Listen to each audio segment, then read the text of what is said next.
Hi guys, if you're watching this video, you probably got redirected from one of my other videos to come and see how to install VirtualBox and how to install a minimal installation of CentOS 7.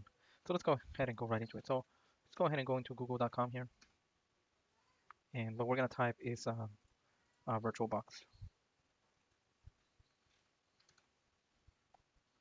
We're gonna go ahead and hit download,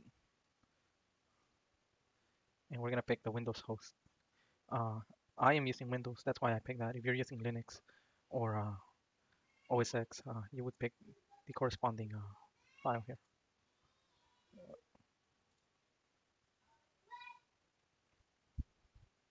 Okay, we're gonna go ahead and view the downloads here. It's still scanning. It'll be available in a second.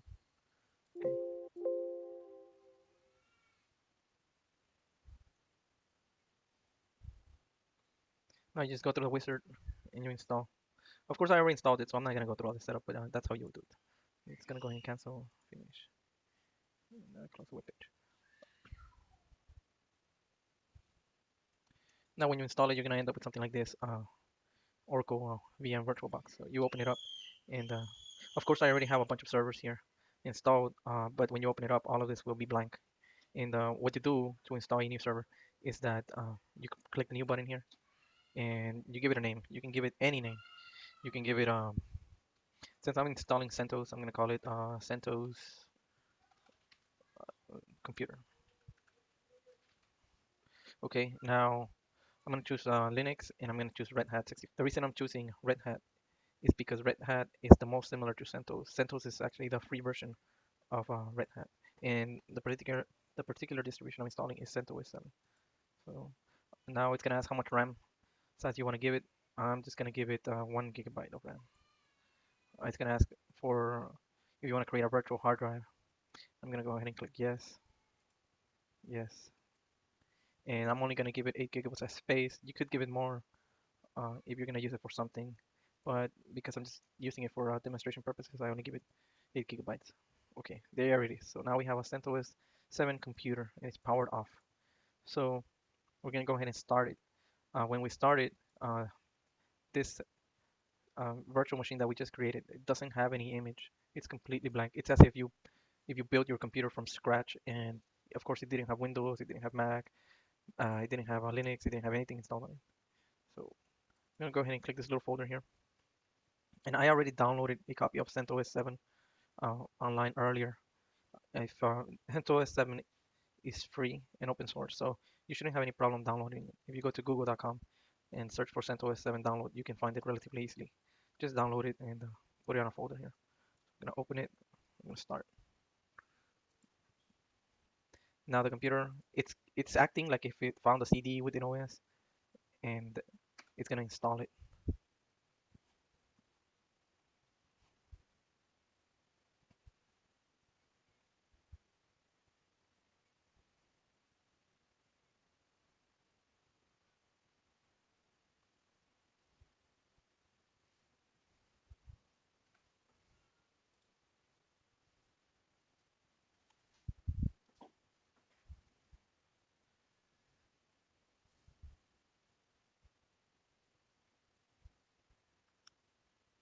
Okay, so it took a little while, but it did get to the screen. So right here, you're gonna pick your language. In my case, it would be English. Click continue.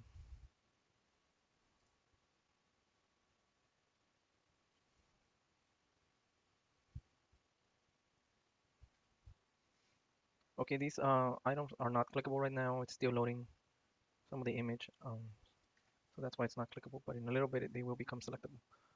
If you wanna set the time, your keyboard or your language, you can do it now. The installation source is just talking about the image that you're using. The software selection right here on software selection is going to give you a couple of options. So um, it's going to allow you to install a desktop if you want it. Uh, you could choose GNOME or you could use KDE. It's also going to give you some options if you want to set up specific servers. And this is helpful because sometimes you don't want to do all the setups yourself. You just want to load it up and everything be ready and configured, ready to go. So you can do that.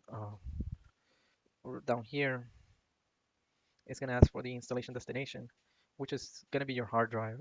If you're not doing this on a virtual machine, then you're probably gonna have several hard drives, and you can pick which hard drive you want to install your OS on. Okay, here we go. So let's go ahead and click this. So as I was telling you, the default selection is minimal install, which is only going to be install a very, very limited version of CentOS 7. So you're only going to get a command line. You're not going to get a desktop. If you want to install some of these other services, you can click on it. If you want to install a GNOME desktop, you can click on that. And then if you want to install some of the enhancements, you can do it here. For our purposes, I'm just going to click minimal install. And it's only going to install a minimal version of CentOS. Here in the installation destination, we're just going to pick our one hard drive. Like I mentioned, if this is a real, if you're installing CentOS on a physical computer, then you're probably going to have several hard drives here to pick from.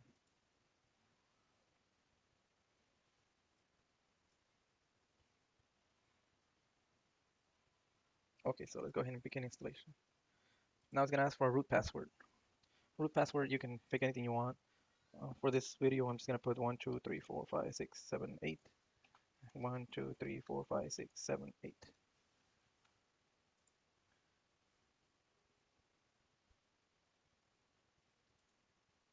And for the user, you can pick any username you want. I typically just put user1 just for simplicity's sake, and I can make him an administrator. This will allow this user to use sudo. If you leave it off and you try to use sudo, it's not going to let you. So let's go ahead and give it a password here. We're going to give it 1, 2, 3, 4, 5, 6. 1, 2, 3, 4, 5, 6. And click done here. And so now it's going to take a little while. I'm going to edit the video so that you don't have to sit through this, but it's not going to do anything special. It's going to take a little while to get all the way to the end.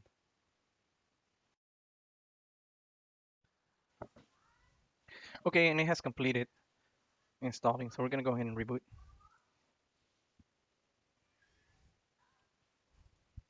So I'm going to go ahead and log in with user1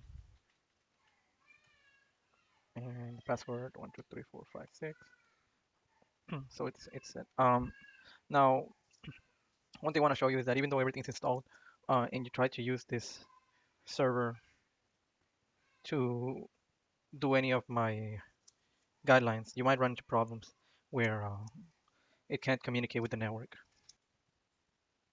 One thing very important to note is that VirtualBox by default has a network setting of NAT.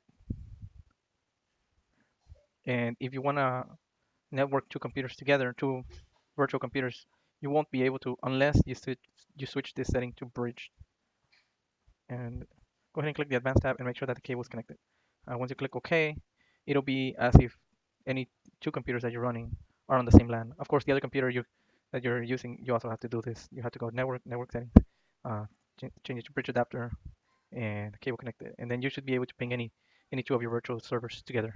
If you don't do that, it'll use a NAT, which is a network address translation, and to make it simple to understand, let me see if I can draw something here for you. Let's say that your router has IP address 192.168.0.1, and your Windows computer or your host, in my case, I'm running Windows, but whatever your host OS is getting 192.168.0.2. Okay, so what the VirtualBox is going to do with the NAT setting is it's going to supply you an IP of something like 10.0.2.2 and maybe 10.0.2.3 on your virtual machine 2. So, obviously you can see that there's no way that this virtual machine is going to be able to communicate with this Windows machine. And that may be a problem um, in the future. Now, also, these two, even though it looks like they're on the same LAN, because they're running the NAT service, they won't be able to communicate with each other either. What you need to do is that you need to get everything on the same domain, and you need to not use NAT. So what you need to do here is you need to go back and you need to go with bridge adapter. What this is gonna do is that instead of using NAT, it's gonna make a bridge between the network here. Let me see if I can get a. Okay, it's gonna make a bridge between these two networks. And so instead of getting this, your virtual machines are going to get their IP address directly from the DHCP server that's on the router.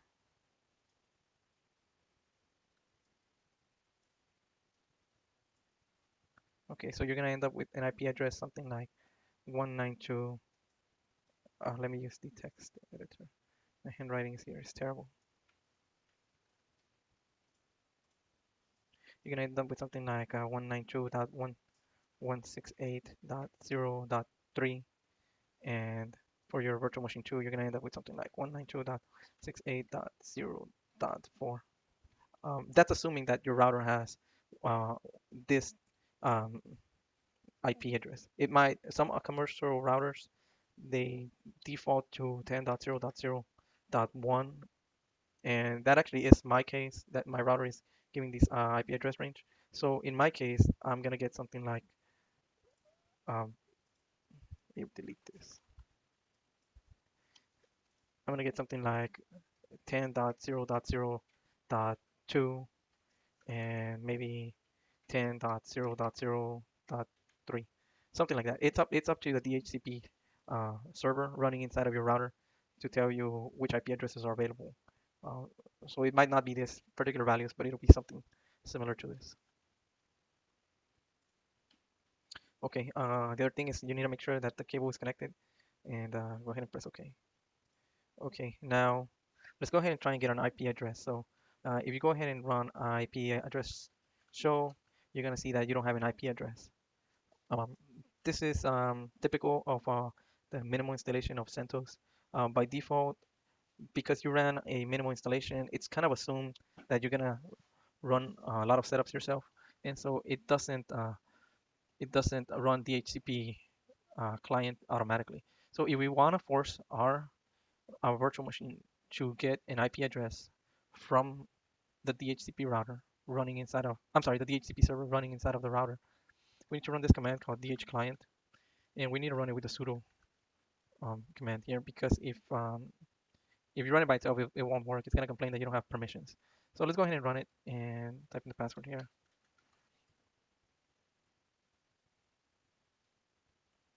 Okay, so now let's see if we got an IP address. And there it is, right? So we got the IP address of 10.0.0.15, which is what we wanted. Now let's suppose that we reboot this server. So I'm gonna forward through I'm gonna edit the video to bring it up back real fast because it does take a little while to reboot. Okay, so we're back. So let's go ahead and log in. User one, password. Okay, now let's go ahead and try and get our IP address. And as you can see, the IP address is once again missing. So what happened, right? Earlier we ran the H client, and when we did that, it was able to get the IP address. But now when we rebooted the machine, it's once again missing. So DH client is a command that you can use to force the machine to get an IP, but it's not run automatically. In order to run it automatically, you need to um, tell the machine that you want it to run on boot. So what you're gonna do is you're gonna go to etc sysconfig and network. Oops, scripts. Okay, I made a mistake here. Let me.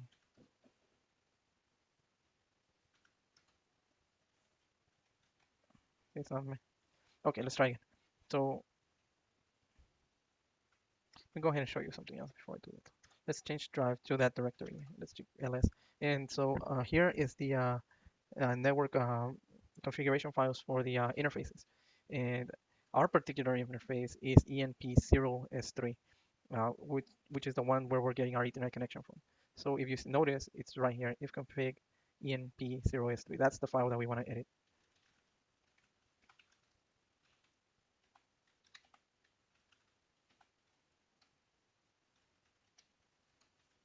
Okay, now if you go to this last setting here where it says on boot, go ahead and change that to yes. This will force our computer to get an IP address from the DHCP server automatically. We save it. Go ahead and reboot, and I'll prove to you that it indeed will get the IP address automatically. Okay, let's go ahead and log in. So one, and let's go ahead and show the IP address. And as you can see, there's our IP address. It automatically got it. We didn't have to run the H client manually. You're trying to follow some of my guides, and I say I have a brand new installation, and I'm starting off here. This is the steps that I took to get here. If you don't do, for example, the changing the network address translation, you're gonna run into problems, and it's not gonna work. And you might think that the way that I did the guide didn't work, but um, this is one of the causes that might cause problems. So make sure you set that up. At this point, it's pretty much ready to go, so you just clear it. You can go back to my other video where you got redirected to here, and that's how I set up a minimal installation of CentOS 7 on VirtualBox. I'm going to talk about something else here, just a bonus for this video. Now you notice I use the command IP address show, but if you are kind of an older Linux user, or maybe you used it a long time ago and you don't remember this command, right? This command is kind of new. So there used to be something called ifconfig that you ran, and it did pretty much the same thing as IP address show. Ifconfig has been deprecated in newer versions of Linux, so you can no longer use it. Um, but if you really want it, if it makes your life easier, you could install it even on newer versions, and it will still work. So what you need to do is you need to run sudo yum, and then you're gonna give it this parameter here, provides, and star forward slash ifconfig. What this is gonna do, it's gonna go through the repositories, and it's gonna look for ifconfig. And if it finds it, it's gonna tell you which package provides this utility. And then you can install that package, and then you will have that utility. So let's go ahead and run it. It's gonna ask us for a password. We enter the password here.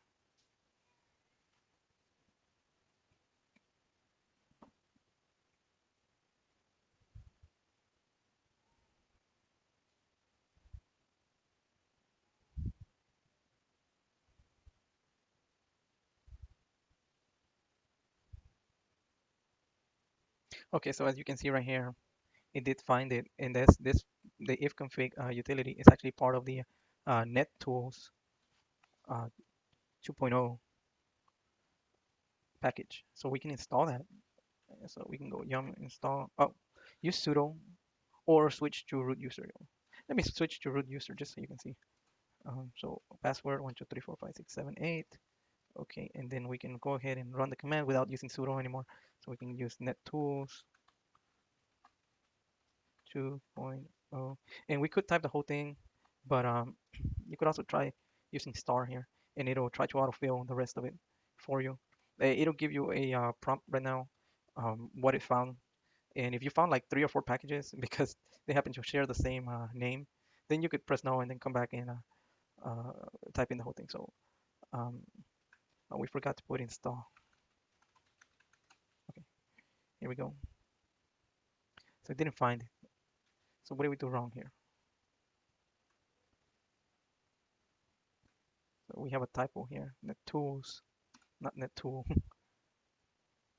So we found one package. See, so that's what I'm talking about. Most of the time, there's really only one package, but there will be times when you put a star and it'll try to install like 5 different things. So you gotta watch out for that. So let's go ahead and press yes, yes. So there it is. It's installed. Now to prove to you, now we can run ifconfig, and it does, pretty much the same thing as IP address show. So I just wanted to let you know that and how to find it and how to install it if you really like that old utility. Now I can tell you that IP address show that the command IP has a lot of functionality, and that's why they deprecated ifconfig. But I still like ifconfig, so I like to install it and use it. Well, thank you. You can go back to the other video and continue doing what you were doing. Uh, like and subscribe my channel, and I hope you come back for future videos.